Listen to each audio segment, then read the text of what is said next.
performance management presentation here at DFS. My name is Christoph Czech. I'm head of operational performance management at DFS.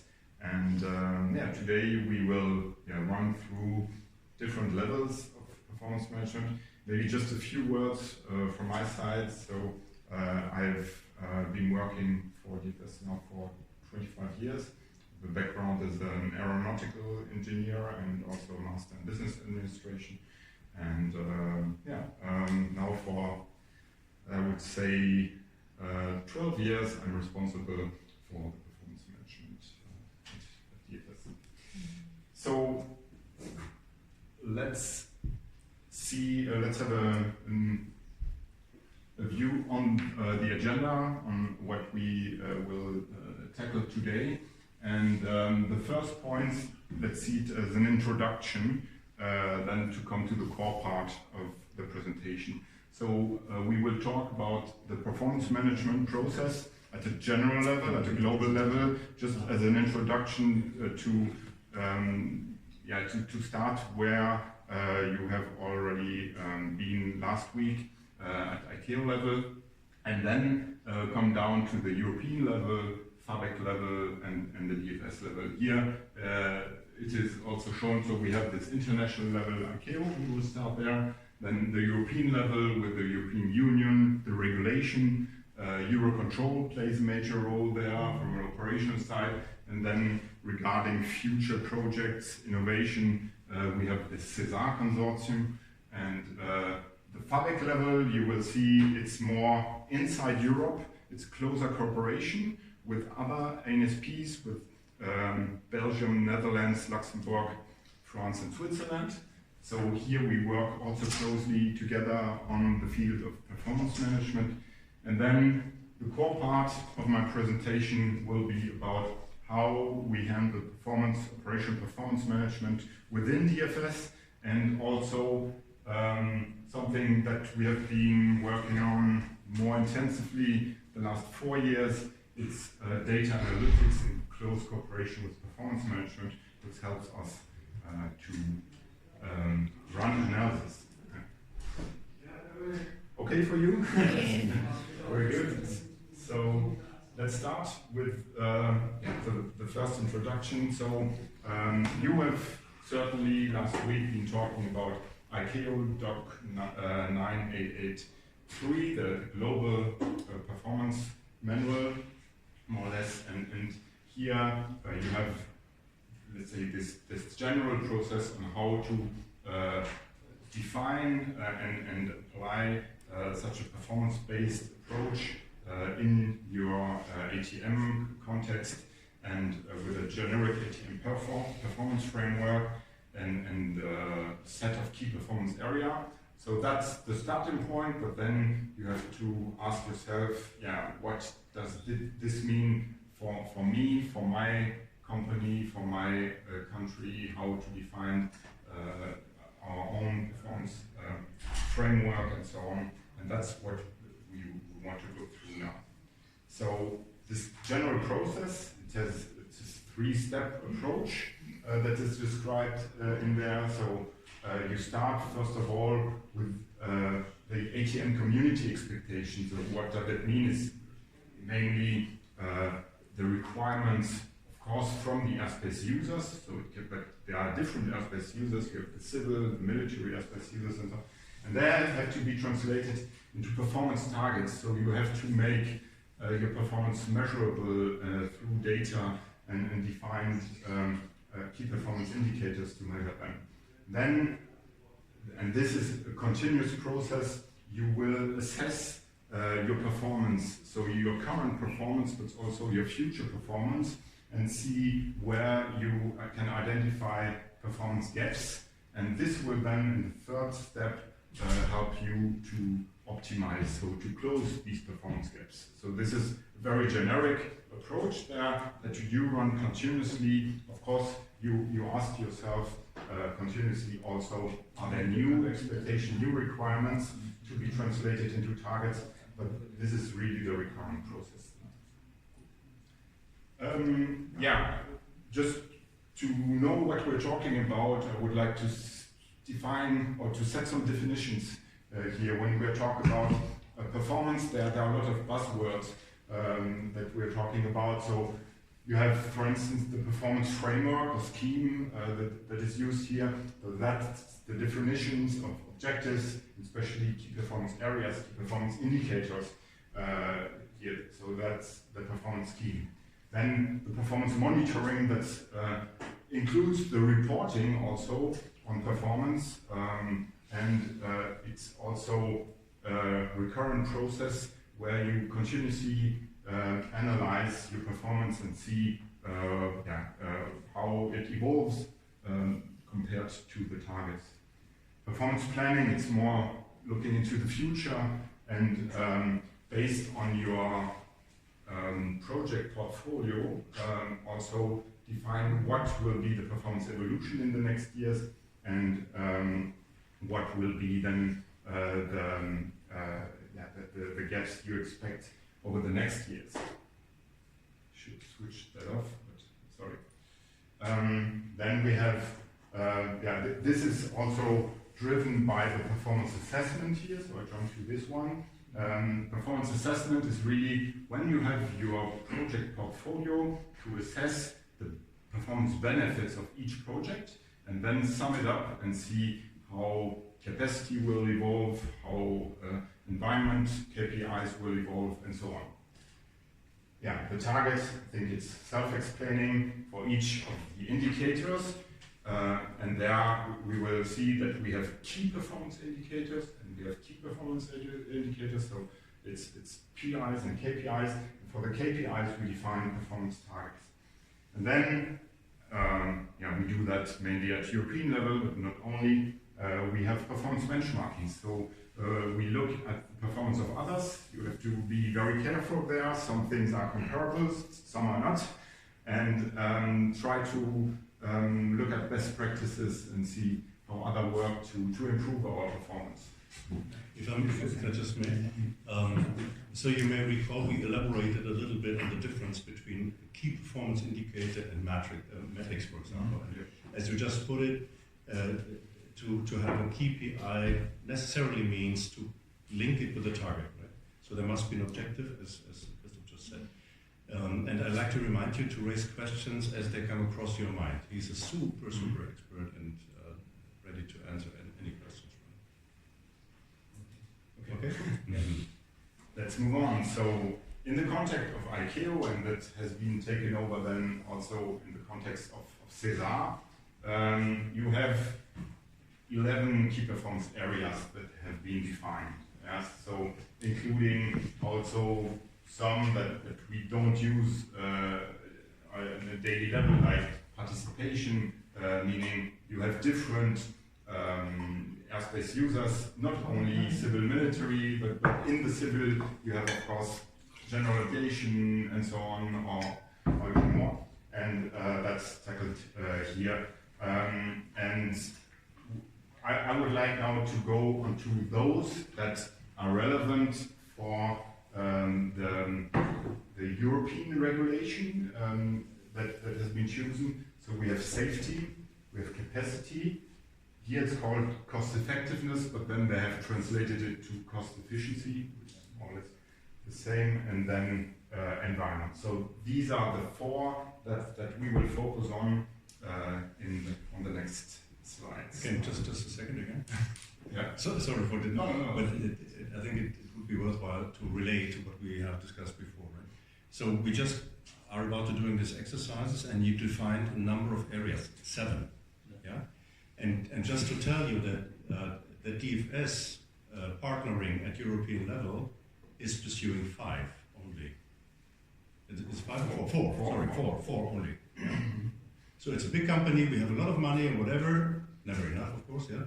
But this is part of prioritization. Yeah? So there's no point in pursuing all 11 KPIs and defining numbers and numbers of KPIs for these 11 KPIs. So really focus on your issues at regional level. Yeah. Okay. I mean that doesn't mean that the other one we don't look at them at all. Mm-hmm. Like of course security is becoming increasingly important. Also, let's say flexibility means that we offer the flexibility for the airlines to change flight plans, for instance, and things like that. But here there are some interdependencies also to other KPAs. So you can offer flexibility, but on the other hand, you would like to have a good predictability, and that can then conflict. So these are the four that we will focus on. And before we go into the details and definitions of these four, I would like to show this general chart. We call it the Pac-Man chart because it looks like, and showing the interdependencies between the different KPAs. So you have traffic or demand as a main driver for performance, and of course you have to adapt your capacity to traffic, to demand. If you don't offer enough capacity, this will have a negative impact on efficiency. And here we can distinguish between temporal efficiency, this would be causing delays, and flight efficiency, that is one of the aspects then that we use also to measure the environmental impact. So this is the point when you don't have enough capacity.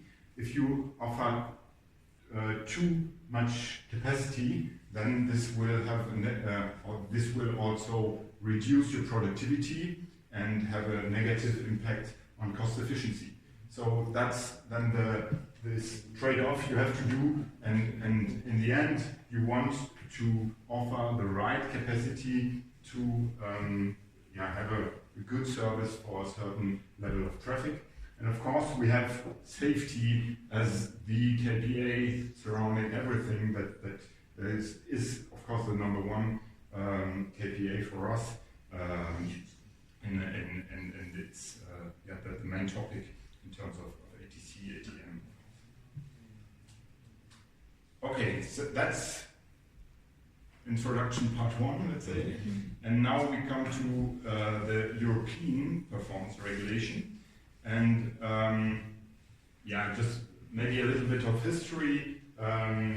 When we had end of the 90s, quite high delays in Europe, the pressure from the airlines became higher, and the European Union decided to define or put a single European sky program in Europe, SES, and this has been launched in 2004.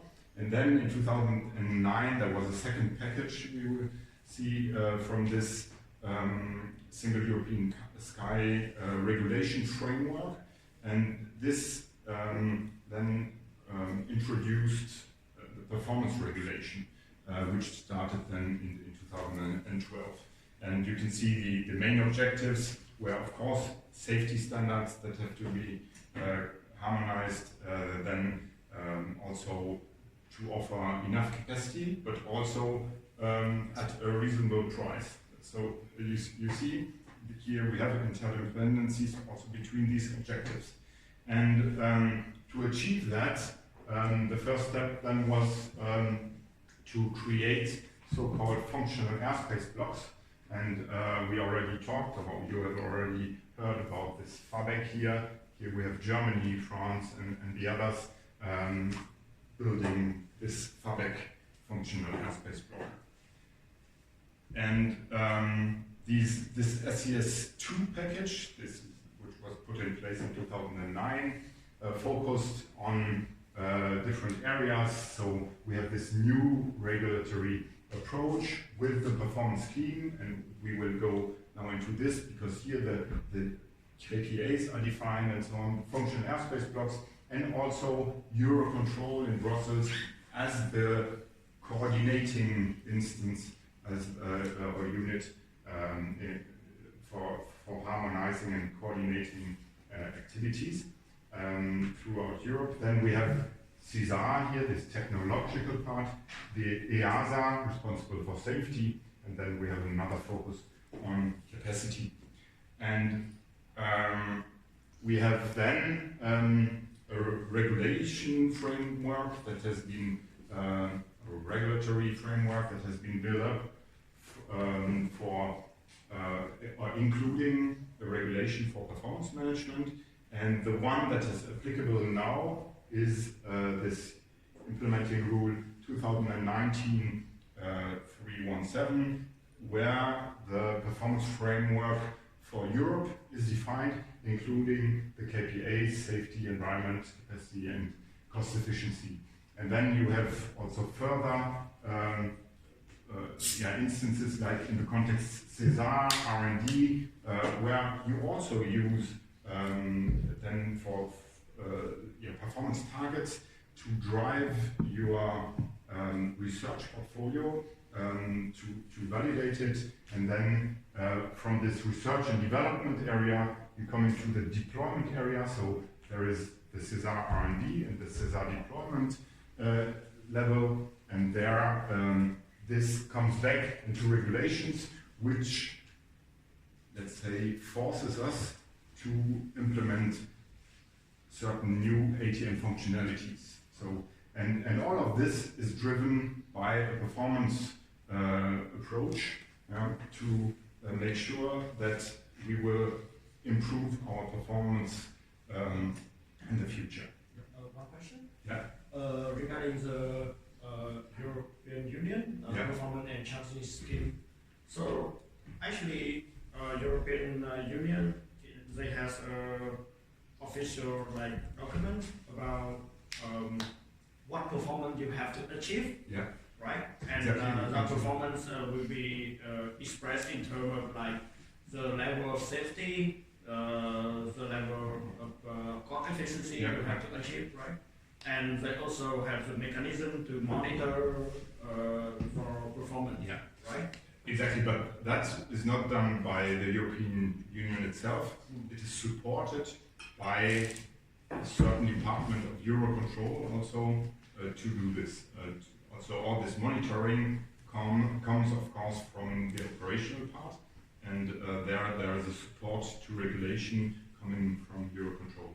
The performance review.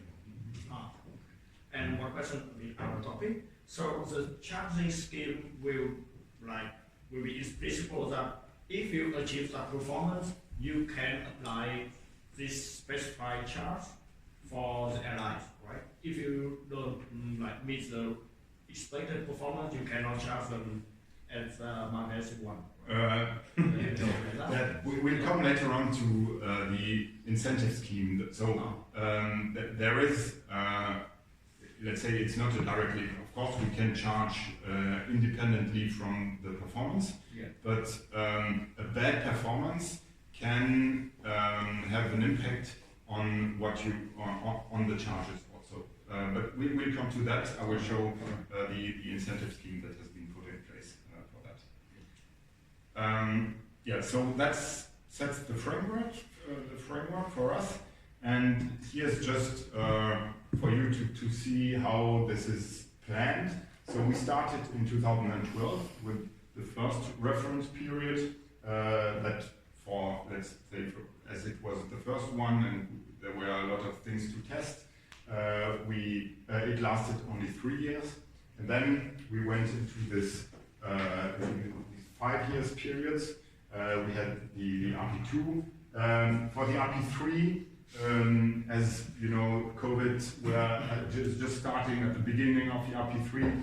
We had to revise the performance plan for RP3. So we had a second revised performance plan then starting in 2022.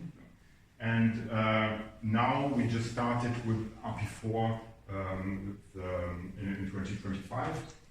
And we are already talking about RP5 now because after the performance plan is before the performance plan, and the regulation here I showed, this has been developed originally for RP3. It has not been changed for RP4, but certainly it will be for RP5. So here you can see again, these 4 performance indicators that have been defined at European level as the relevant ones. And in each of these key performance, or for each of these key performance areas, some KPIs have been defined. So these are the indicators or the metrics where you have targets defined. They are shown in green here. And then you have some additional indicators that are also defined in this European performance scheme that helps you to monitor evolutions without having a specific target on it. Yeah. So for safety, we talked about the effectiveness of safety management. So this is a concept where in different pillars we measure the maturity of safety management for a certain NSP, but it also includes some aspects of the maturity of the NSAs, of the National Supervisory Authority. And then we have some indicators like the rate of runway incursions for airports or separation minima infringement, but more as PIs to see the evolution. Here we also in the past reference periods had harmonizations that we make sure that we measure these separation minima infringements in the same way in Europe, which was not the case, let's say, 15 years ago. So that's basically safety. Then we have environment, and here we look mainly at the horizontal en route flight efficiency. So that compares the actual trajectory with the great circle trajectory. And you do it for the actual one, but also for the last flight plan. Yeah. You had a question or no? No, okay. Yes. And so the main KPI is the comparison with the actual trajectory of an aircraft. But of course, it's only 2D. And we know that it would be interesting to look at 3D trajectory, because the main benefits or the main improvements we expect in terms of fuel burn optimization is in the vertical component. But of course, it's defining a key performance indicator always also a matter of being able to measure this metric. And for the moment, at the European level, we are looking at horizontal flight efficiency, but in the future, now we want to move to really monitoring the 3D trajectory. We have then further indicators like the additional time in taxi out phase, but also in the terminal airspace. Then the use of continuous descent operations. So this is something already that looks also at the vertical component. And then also the effective use of civil and military airspaces, because of course you have to fly around. And if you, for instance, military have booked a certain area, they don't use it. But if you don't release it, then your civil traffic will still fly around it. And so it's important to be flexible enough then in the use of the airspace to know when it's not booked, then you can directly also use it for civil traffic and to be flexible there. Why do you consider civil military flexible use aspect? Is the environment is better in capacity or maybe in okay, this is not a DFS decision. This has been done at a European level. The reason for that is you can imagine that with an effective use of your civil military airspace, you will improve flight efficiency because aircraft will have shorter distances to fly, and that's the reason why. But you're right, you could have also put it somewhere else. Excuse me, so all of the KPI and KPIs are decided by CESA, not from DFS, right? Not CESA, from the European Commission in the end, because in this implementing rule, I mean, it's like European law, and here all the indicators are defined. Mhm. So, but again, a great question. You may compare it. So now that we have the European Union with this special setup, it's transponded into European law, right? But this may equal the principle which has been or has to be applied at other regions, like your region, the APAC region, where performance ambitions are agreed at regional level. So this is our European regional level, and you have the APAC regional level, and what will be agreed there is binding. So for us it's a law, for you, as you have put it, you have to follow. Once it's agreed there, you have to follow, right? So you may compare it. Yeah. And the other good thing is you put, when we talked this morning, you choose civil military as one of your areas of priority in terms of like, so the seventh one. Yeah. You can think twice. There are so many approaches, like Christoph is promoting here what we have decided at the European level. It will very much support the environmental key performance area. Yeah, and then it's just a PI. It's no longer a key PI. You would define a key PI for environment, and this would be just, let's call it an enabler. Yeah. Okay. So there are so many approaches you can take. Yeah. Whatever suits you best. So let's move on to capacity, and there we look at, based on the ATFM delay, we look at the average minutes of ANS related en route ATFM delay per flight, and that's one of our main indicators. As long as there are some capacity bottlenecks in Europe, and as we are in a phase where traffic is increasing in many areas, we are already above pre-COVID levels, and therefore this is a very important one. So the first one is focused on en route delays, and the second one is focused on arrival delays, meaning if you have bottlenecks at some airports, you can also regulate this airport, the arrival flow to this airport, and then this creates delay. I don't know if you are familiar with air traffic flow management delay, in contrast to IATA delay, which is something different. Yeah. ACM is the ATFM. head of ATFM, right?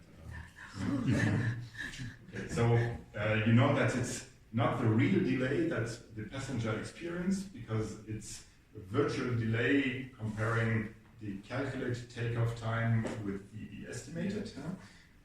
So in the end, you can recover and fly faster, or even you get more delay when you arrive. This will not be reflected there, but the big advantage of this KPI is that it's easy to assign to who is responsible for it, because it's always a certain airspace or certain airport that is regulated.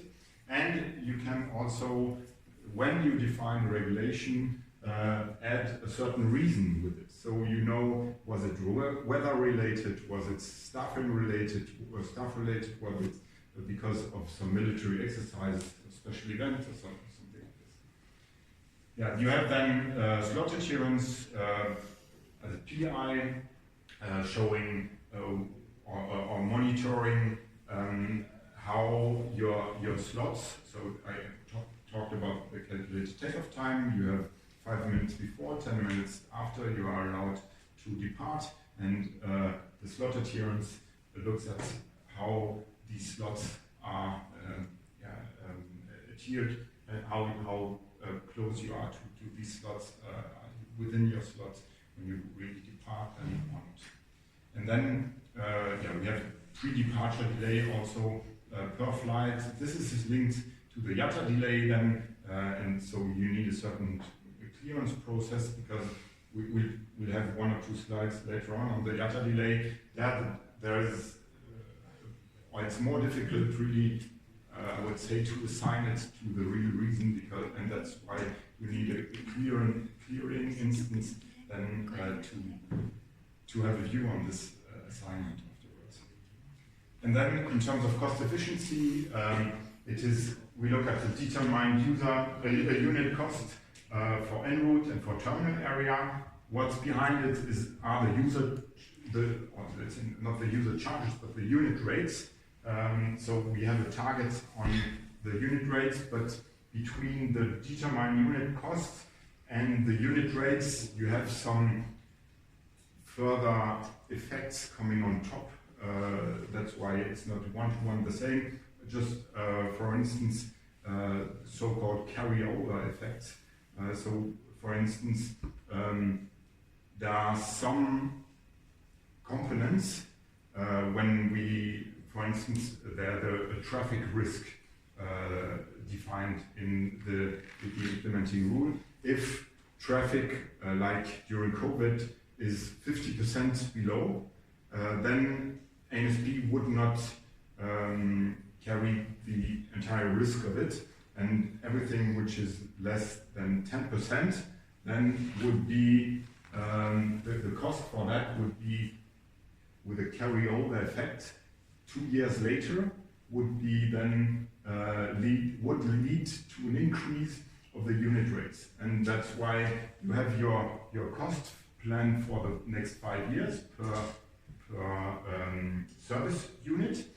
But on top of that, you can have some carryover effects from the previous years that's changed then from year to year your unit rates. That's why this is the here the definition of the KPI is not the unit rate itself, but it's the cost per unit.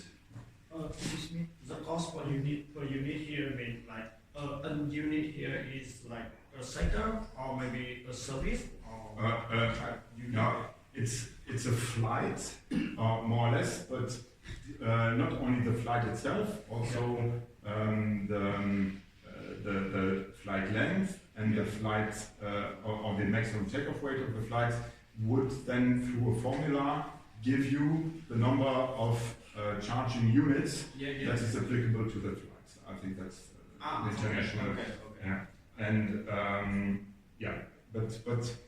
and then you multiply it with the number of flights. You multiply it with the service units for a flight by the unit rate. Yeah. And this unit rate, it depends on this planned determined unit cost for the next 5 years, plus these carryover effects that can have an effect on that you Carryover effect? What kind of effect is that? What is the carryover effect? Yeah, it's I just gave an example that there are some components of cost that are eligible to take them out of the regulation.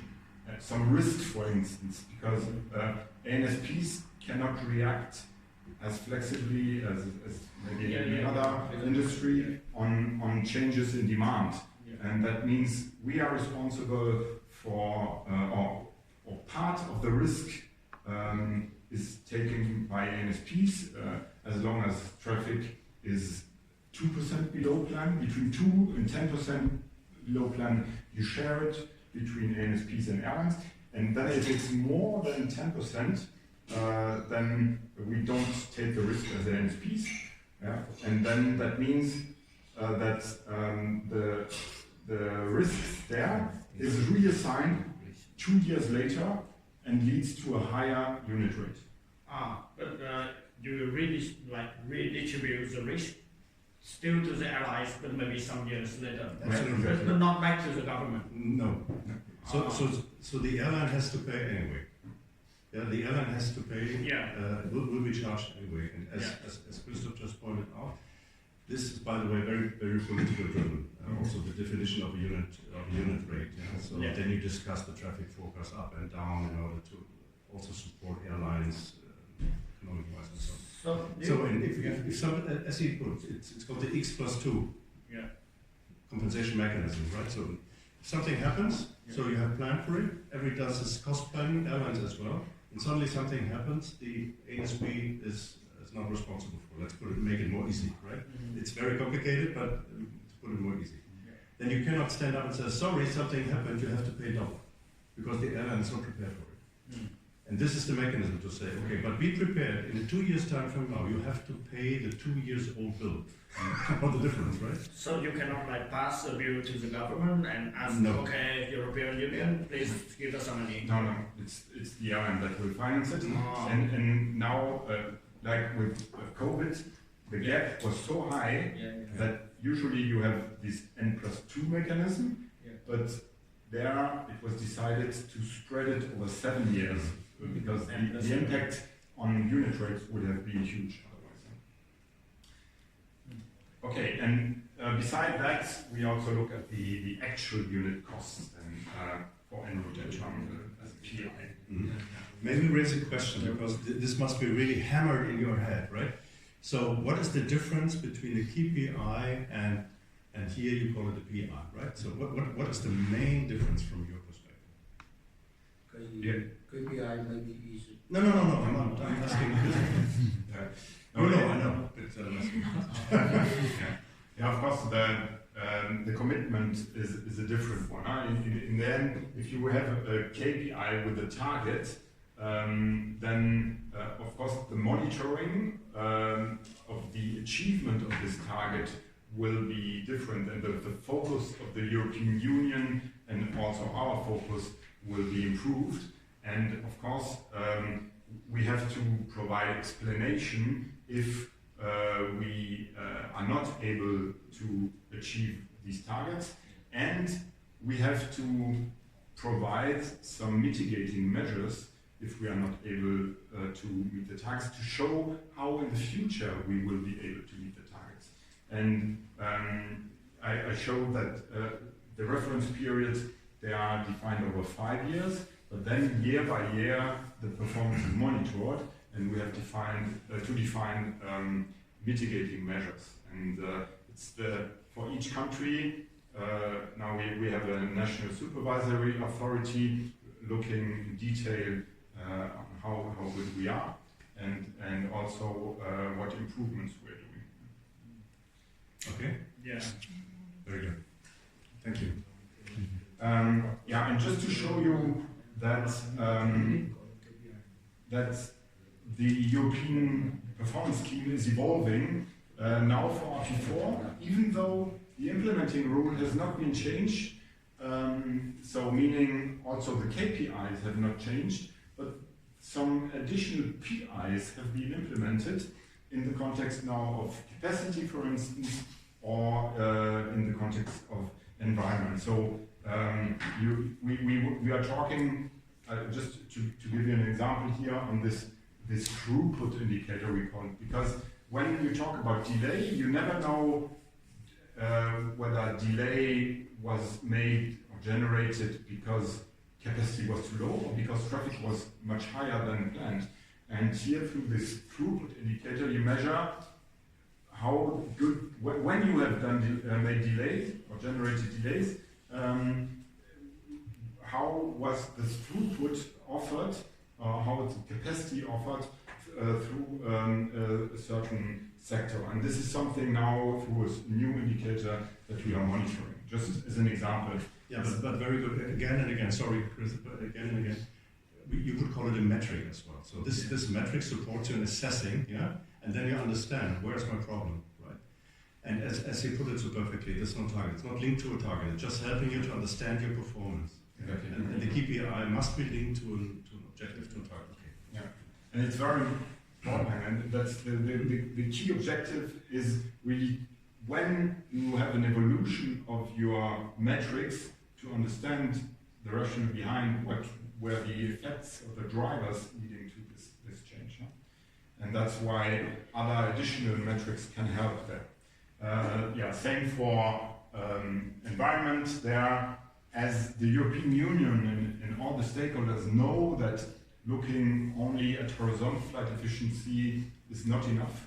Now we are going very much in direction of vertical flight efficiency, And the point is now the maturity of calculation there is not at a point here, and also the experience we were able to gain with this indicator is not good enough to use it as a KPI, but now through RP4 it will be a PI, and then maybe for RP5 then it will become a KPI. And yeah, so instead of looking only at continuous descent operations, for instance, we look at the vertical flood efficiency over the entire descent, for instance. So just an example to show that it's continuously evolving. And there are some dashboards, some official dashboards of the Eurocontrol.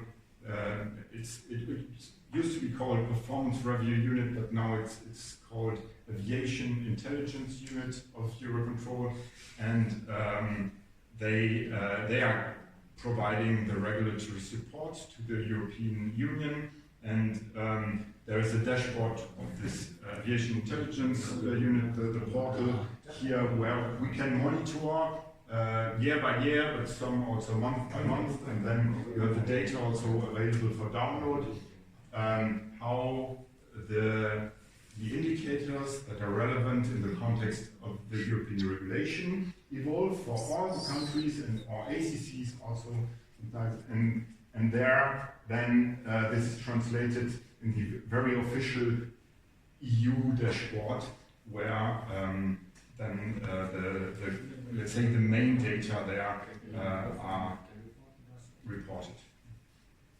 So this is, here you have a few more details, and this is really the one, then the figures that are in there, these are the official ones that tell everybody whether you were able to meet your target or not.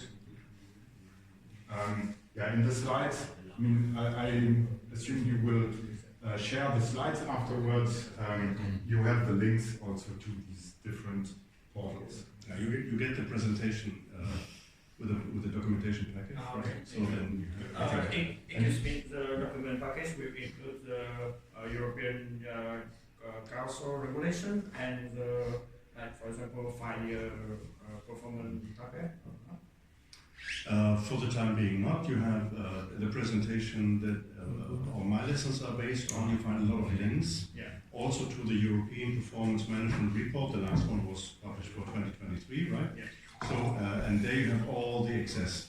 Yeah? Okay. So you can Okay. incrementally access everything you need. Or here the SAS portal, yeah, like the GAM portal, you have access to everything.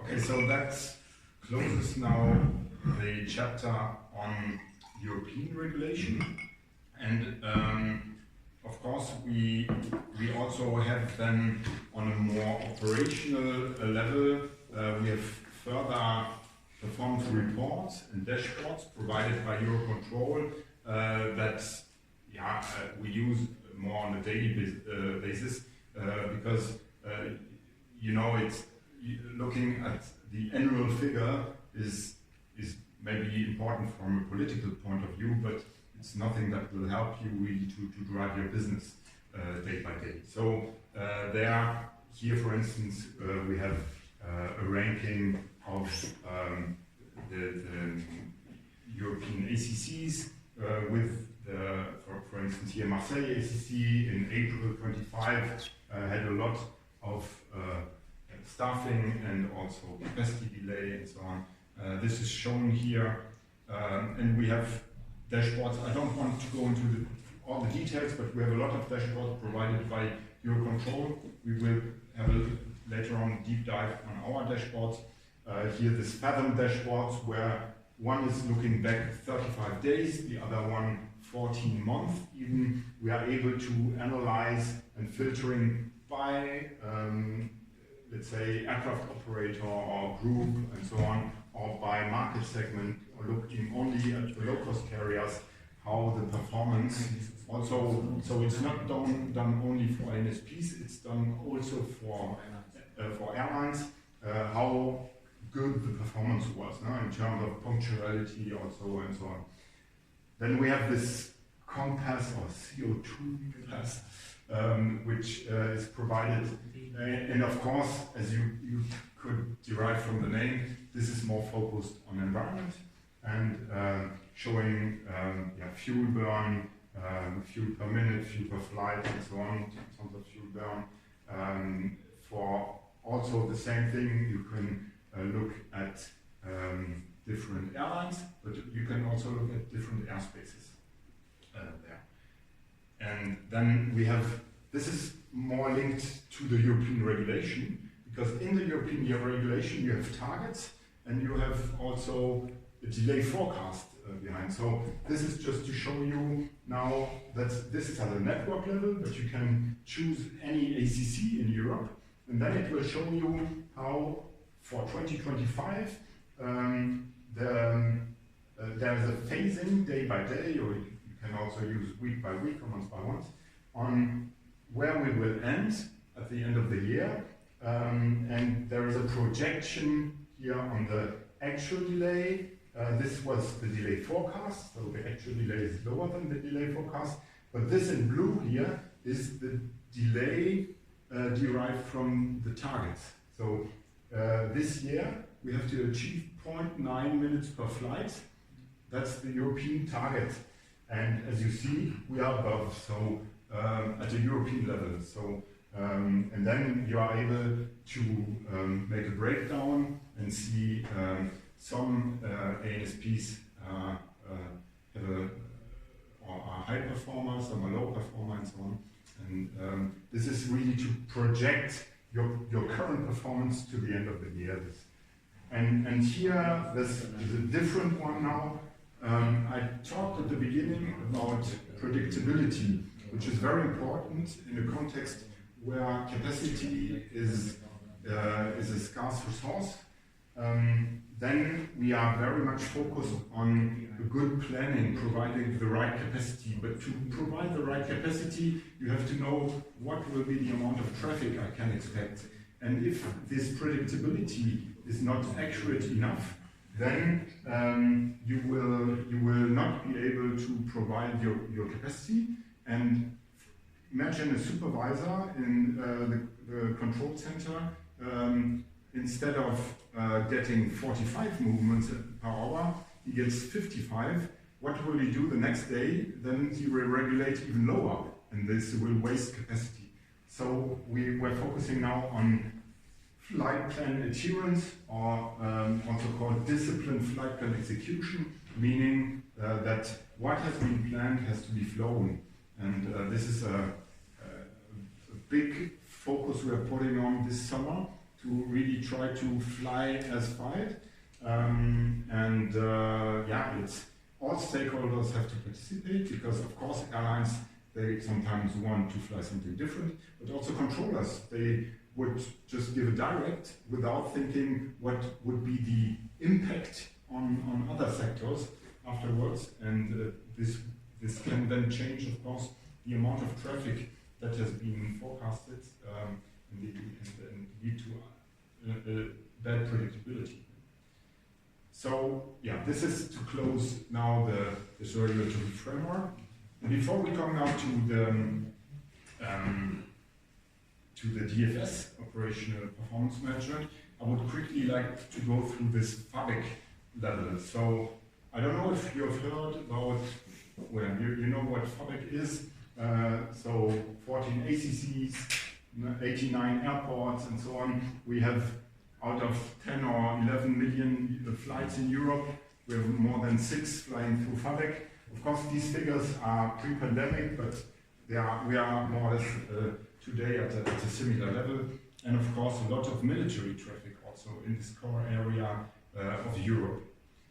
So this is just as an introduction, is a collaboration between 7 civil and 3 military ANSPs. And together with the FABIC partners, we set up, for every reference period, we set a performance plan. And in this performance plan, it's a very important document for us, because for the next 5 years here in these chapters, you will see the safety target, the environment targets, the capacity targets, its cost efficiency, and so on. And also things like the traffic risk sharing parameters and the incentive scheme I will just show you in a few seconds. And for instance, if we are talking now about ATFM delay per flight, you will see at a European level, I just showed we have this 0.9 minutes per flight for 2025. And at the end of the reference period, we want to be, or the European Union wants to be back at 0.5.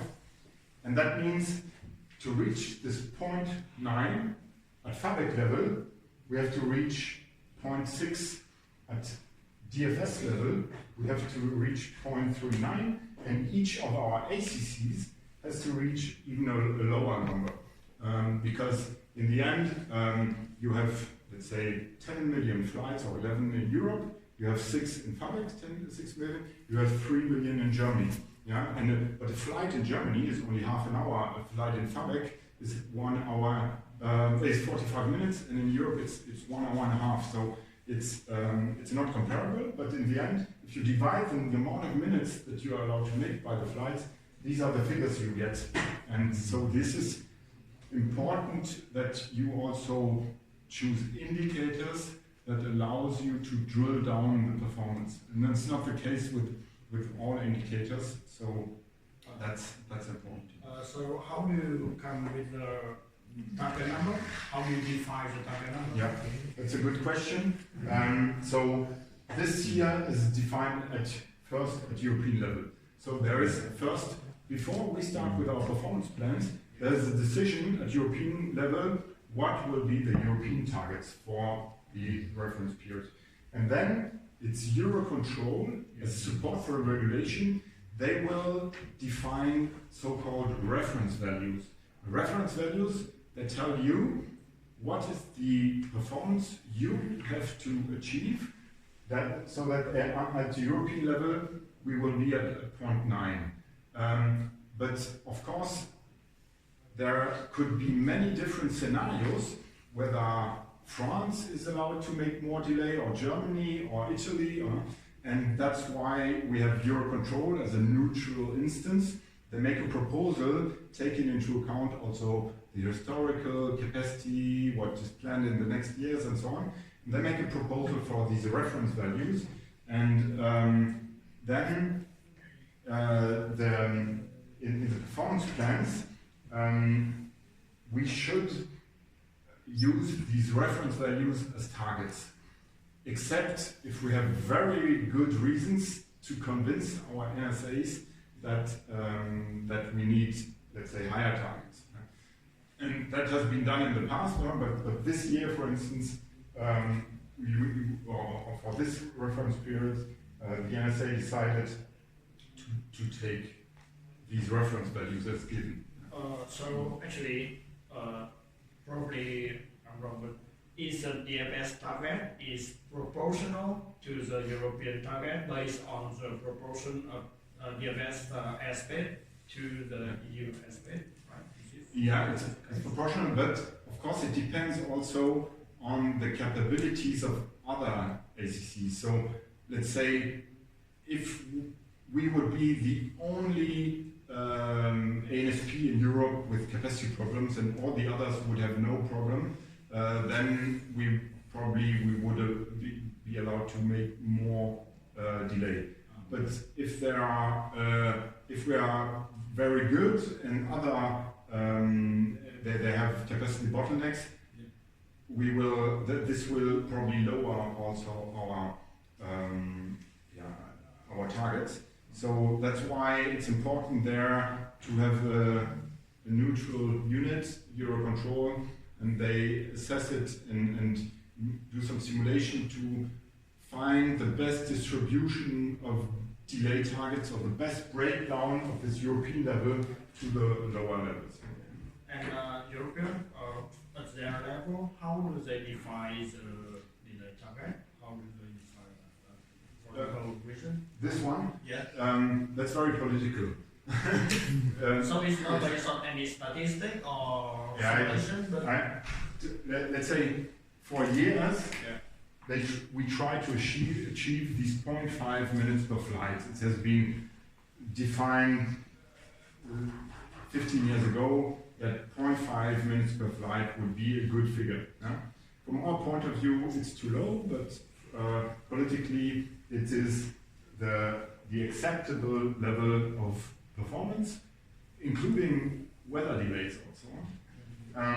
And now the EU acknowledging that we have some bottlenecks currently, that these 0.5 minutes per flight, they are totally unrealistic. Yeah, they have accepted to start in the RP4 with 0.9 and to decrease it, but in the end, at the end of the reference period, to be back at 0.5, and that's more or less political. I understand. So actually, there's no like statistical or maybe any kind of calculation with this like political negotiation, right? Yeah, exactly. Wow. Yeah, okay. If I recall that right, so as Christoph told us, this regulations have been put in force in 2004, and the promise of the single European sky was, please correct me if I'm getting over it, but it was cut the costs by 50%. Safety 10 times fold, yeah, should go up, and there was something for delay as well. So it was three times as much capacity. yeah, 3 times more capacity. So, and this is so it's very much political driven, but it doesn't say no, null. It doesn't say zero cost, bring it down to something or 0 minutes delay. Yeah, because this is from an economics point of view there would be no point in it. Right? They're arguing that this is the cost optimum of delay. That's the point. It's a cost optimum. So we're talking about delay budgets. Ah, okay. Because having so some calculation inside. Having a delay of 0 minutes per flight would increase ATC costs. Having a delay of 1 or 2 minutes per flight would increase airline costs. And that's how they argue. Thank you. Okay. This is the target for environment.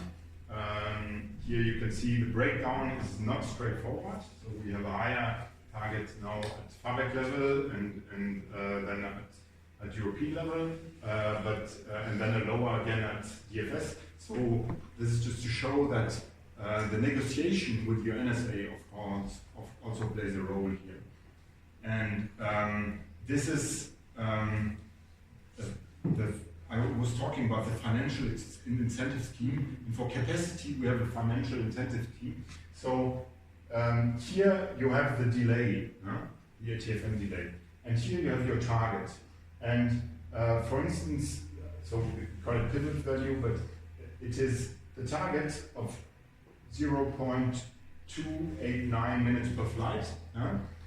This is your defined target for, this is an example for 2027. So now you have a so-called dead band here between those two, and then where nothing happens. So if you are somewhere here at the end of the year, it's okay, you don't pay, you don't get a bonus, but you don't have any penalty. If now you are 50% above the target, you will have maximum penalty, and if you are 50% below the target, you will have maximum bonus. And what does it mean? And then this is step 1 at FABEC level, and then there is step 2 where this is distributed, where you have the overperforming and the underperforming ANSPs in the FABEC. Because this is done on FABEC level and then on ANSP level, and then it is distributed over the ANSPs. And what does it mean, a bonus or penalty? It means that a bonus for us will be a higher unit rate in 2 years. So that's also carryover effect that I was mentioning. That 2 years later, because of this financial incentive scheme, the unit rate will be increased. And the other way, with a penalty, if our performance in terms of delays and capacity delays is not good enough, then that would mean that that we would have to decrease our unit rates. So that means lower income, and then we have to compensate internally by reducing our cost with this lower income. So actually, like, if you don't meet the performance, Yeah. you have to reduce the charge, right? Yeah. Mm. Yeah. Okay. But yeah, let's say the impact is not huge, but it is there. It is limited to 0.5 of the revenues, 0.5%. But still, that can make a few million euro.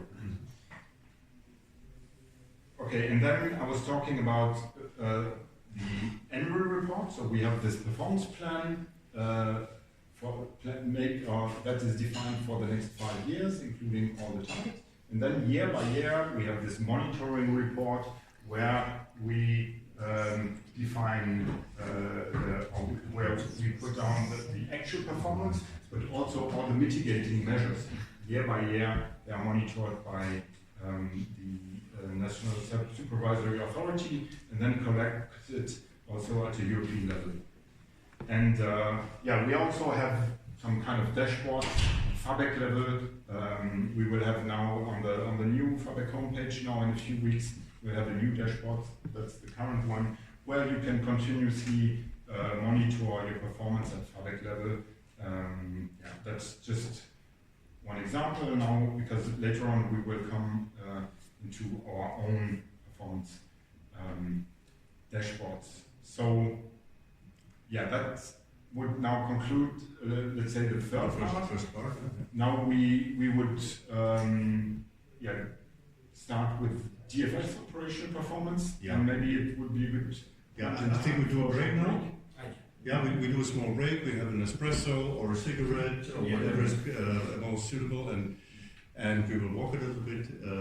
But at this point, do you have any question? Because this was kind of overwhelming, right? But yeah, any question? Excuse me. Back to the KPI previous, maybe two previous slide about.